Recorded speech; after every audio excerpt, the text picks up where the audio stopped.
हमने chapter first start किया था आवृत बीजी पादपों में जनन। आवृत बीजी पादपों में जनन के 2 पार्ट हमने पढ़ चुके थे। अब पार्ट थर्ड, उसमें लास्ट टॉपिक हमने पढ़ा था कायिक प्रवर्धन। कायिक प्रवर्धन क्या होता है? कायिक प्रवर्धन एक ऐसी प्रक्रिया है जिसमें पादप अपने जड़, तना, पत्ती से नया पादप विकसित करने की क्षमता रखता है। ऐसी क्षमता को अपन कहते हैं कायिक प्रवर्धन।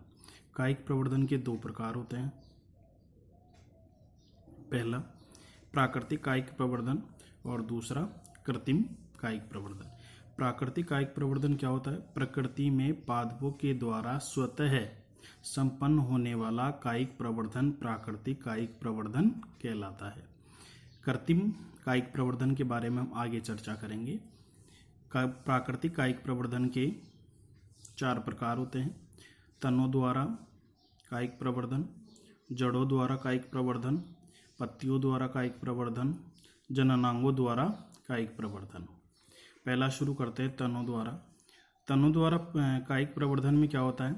तना जो होता है वो नए पादप को विकसित करने की क्षमता रखता है। तने के द्वारा ही कायिक प्रवर्धन की क्रिया होती है, उससे नया पौधा विकसित होता है। तो इस प्रकार को अपन कहते हैं तनों द्वारा कायिक प्रवर्धन। इसके बहुत सारे उदाहरण प्रकृति में मिलते हैं, जैसे प्रकंद। प्रकंद अदरक में पाए जाने वाली एक विशेष प्रकार की गांठनुमा संरचना होती है जो अदरक के नए पौधे को विकसित करने में क्या होती है? सक्षम होती है। दूसरा कंद आलू में पाया जाता है। आलू में खांचदार संरचनाएं पाई जाती है जिनको अपन कहते हैं कंद। इस कंद को अपन काट कर जमीन में अगर रोपित कर दें या अपने आप प्राकृतिक प्रक्रिया के द्वारा अगर रोपित हो जाता है तो उससे नया पौधा विकसित हो जाता है। तीसरा शल्क कंद। लहसुन की जो एक कलिका होती है उसको अपन शल्क कंद कहते हैं।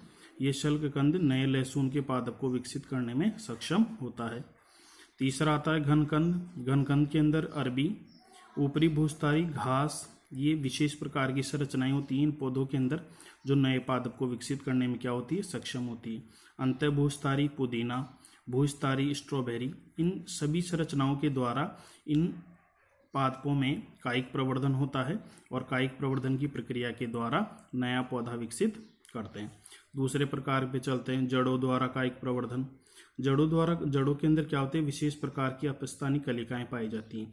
ये अपस्थानी कलिकाओं में विभुजोतक पाया जाता है जिसमें सर्वाधिक विभाजन करने की क्षमता पाई जाती है। ये विभुजोतक विभाजन करता है और विभाजन करके नई कोशिकाएं बनाता है जिससे नया पादप विकसित हो जाता है। जैसे उदाहरण नीम, चमेली, शीशम आदि इन पादपों के अंदर जड़ों के द्वारा कायिक प्रवर्धन की क्रिया होती है। तीसरा प्रकार पत्तियों द्वारा। पत्तियों के किनारे और पर्णवृंत पर, पत्तियों का जो किनारा होता है वहां पर अपस्थानी कलिका पाई जाती है। अपस्थानी कलिका क्या करती है? अंकुरित होती है और पत्ती के ऊपर ही एक नवोद्भिद नए पादप को क्या करती है? विकसित करती है। और वो जो नया पादप होता है वह पत्ती से टूटकर जमीन में गिर जाता है और जमीन में गिरकर नए पौधे को विकसित करता है। उदाहरण ब्रायोफिलम, जिसे पत्थर चट्टा भी कहते हैं। विगोनिया, विगोनिया में पर्णवृंत के द्वारा कायिक प्रवर्धन होता है, जबकि ब्रायोफिलम में जो उसके किनारे होते हैं उन किनारों पर अपस्थानी कलिकाएं विकसित होती हैं और विकसित होकर नए पौधे को क्या करती हैं? बनाती हैं। जननांगों के द्वारा। सामान्यतः पादपों का आवृत बीजी पादपों के अंदर पुष्प धारण किए जाते हैं और पुष्प को ही आवृत बीजी पादपों का जननांग कहा जाता है। तो कई बार कायिक प्रवर्धन की जब प्रक्रिया होती है तो पुष्प अपने आप को मॉडिफाइड कर लेता है, परिवर्तित कर लेता है, और जो पुष्प की कलिका होती है वो पुष्प की कलिका पत्र कलिका या बुलबिल्स में परिवर्तित हो जाती है और ये बुलबिल्स या पत्र कलिका जो पादप से टूटकर जमीन में गिर जाती है और जमीन में गिरकर नए पादप को विकसित करती। ये सारी जितनी भी कायिक प्रवर्धन की क्रिया होती है ये सब कायिक प्रवर्धन की क्रिया जो होती है अनुकूल परिस्थितियों में संपन्न होती है। अनुकूल परिस्थितियां वह परिस्थितियां होती हैं जिनमें पादप के लिए भोजन, जल और आवश्यक परिस्थितियां चाहिए होती है। उन परिस्थितियों में पादप कायिक प्रवर्धन की क्रिया को संपन्न करता है। जैसे अपन पत्र कलिका का उदाहरण ले, रामबास, रतालू आदि, ये जो हैं ये इन पत्र कलिकाओं के द्वारा कायिक प्रवर्धन करते हैं और नए पादप को क्या करते हैं? विकसित करते हैं। अब दूसरा प्रकार आता है, प्राकृतिक कायिक प्रवर्धन संपन्न हो गया। अब दूसरा प्रकार है कृत्रिम कायिक प्रवर्धन। इस कृत्रिम कायिक प्रवर्धन के अंदर क्या होता है कि मानव ऐसे क्रियाकलाप संपन्न करता है जिसके द्वारा नए पौधे को विकसित किया जा सकता है।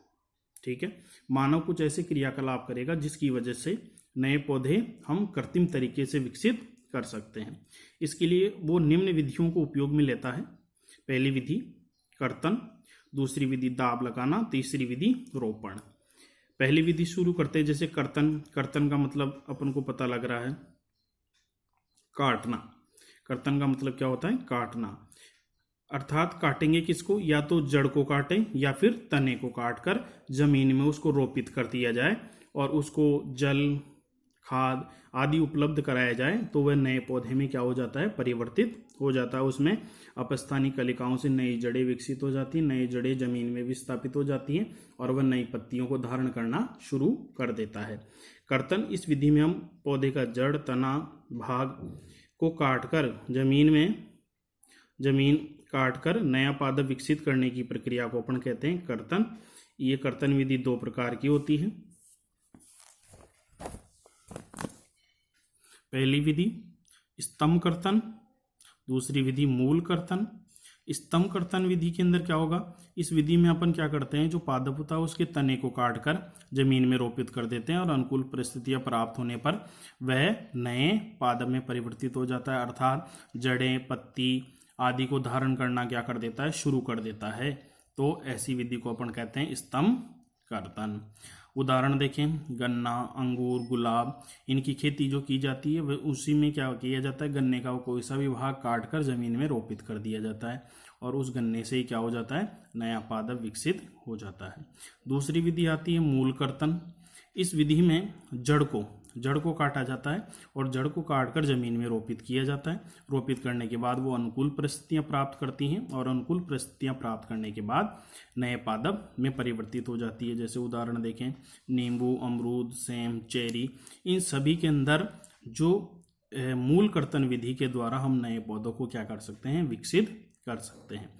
अब इसकी दो विधियां और है, वो दाब लगाना और रोपण, वो हम नेक्स्ट वीडियो के अंदर स्टडी करेंगे।